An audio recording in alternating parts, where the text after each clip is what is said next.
tourne. Briefing du Grand Prix d'Angleterre ce week-end sur F1 ITV avec Gary Hartstein comme d'habitude. Gary, alors Silverstone c'est le temple de la course à l'anglaise, hein. C'est vraiment les racines du sport automobile, en tout cas de la Formule 1, puisque c'est là que le tout premier Grand Prix a eu lieu en 1950.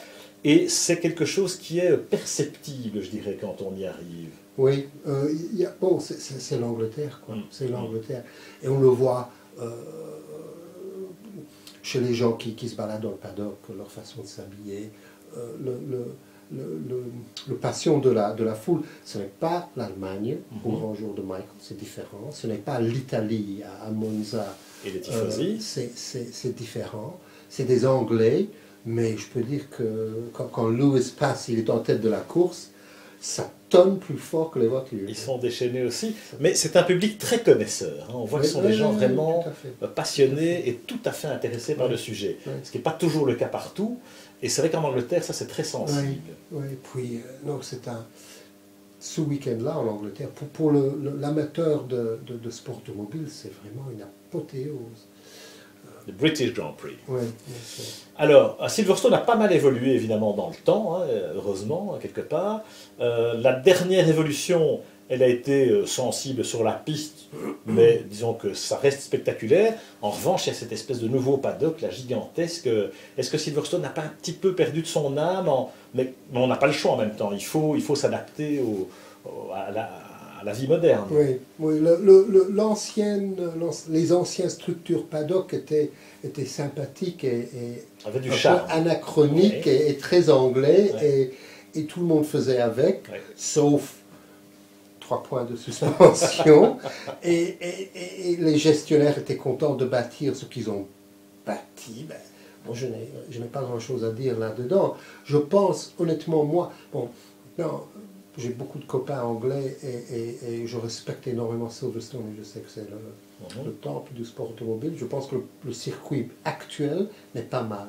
Oui, ça m'amuse plus que les circuits que j'ai connus, les 2 précédents. Oui, qui était encore très l'aéroport de la RAF aménagé pour la course. Enfin, c'est quand même un circuit très rapide et qui a gardé ce caractère sélectif, hein, quand on voit le COPS déjà.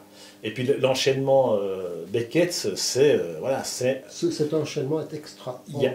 Il y a peu d'endroits comparables sur le calendrier. Je ne peux pas imaginer dans la voiture médicale, c'est déjà c'est extraordinaire. On est en apnée quand même. Et puis moi, il a fallu beaucoup de passages avant de le voir un peu. Et puis c'est un plaisir de début à la fin. C'est vraiment... Et le faire correctement dans une grosse voiture, et dans une F1 avec de l'appui, de l'adhérence, ça doit être incroyable. Comment ça se passe sur un Grand Prix, Gary? Vous suivez les voitures dans le tour de formation, si je ne me trompe pas, et puis dans le premier tour au cas où? Non, en fait, nous sommes donc 5 minutes avant, 5 minutes et 30 secondes avant la tour de formation, on est prêt à la sortie pit lane. Et à 5 minutes 30 avant le début du tour de formation, on fait 7/8 du circuit et on se range quelque part où on ne gêne pas, on essaie de ne pas être dans les caméras. On donne le départ du tour de formation, les voitures passent, on les compte et on se range derrière la 22e. La dernière. Ils se mettent sur la grille, nous au milieu derrière. Et puis, extinction des feux, départ de la course. C'est extraordinaire, inimaginable pendant 3 secondes. Oui, vivre le départ de l'arrière, comme ça. Je veux dire, il y a mes yeux, Alain et le médecin local, point à la ligne, qui a vu ce spectacle. Et je peux dire, quand il pleut, il y a de la brume, et les lampes sont en train de clignoter, c'est vraiment quelque chose d'extraordinaire. Ceci dit, 3 secondes plus tard, on est tout seul. Ils sont partis sans vous. Ils sont partis. Et là, je veux dire, notre voiture va vite. C'est beaucoup plus vite que Mercedes la voiture. AMG, 600 chevaux. Avec un vrai pilote. Et ils sont partis. Et c'est le tour le plus lonely du week-end. En solitaire. Mais c'est très important que vous soyez dans la course pendant ce premier tour, parce que les statistiques le prouvent.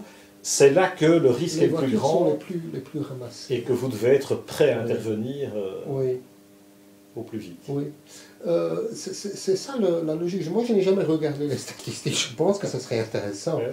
Parce que autant c'est magnifique et autant j'aime bien tourner sur le circuit, ce tour-là, je veux dire, être sur un circuit actif quand on n'est pas en course, ce n'est pas une bonne chose.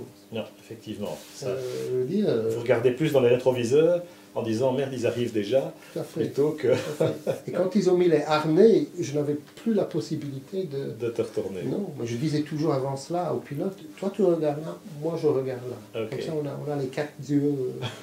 Voilà. Bon, Silverstone, morne pleine, mais certainement pas ce week-end où il va sûrement se passer beaucoup de choses, comme toujours, dans le cadre du British Grand Prix que nous débrieferons dès lundi.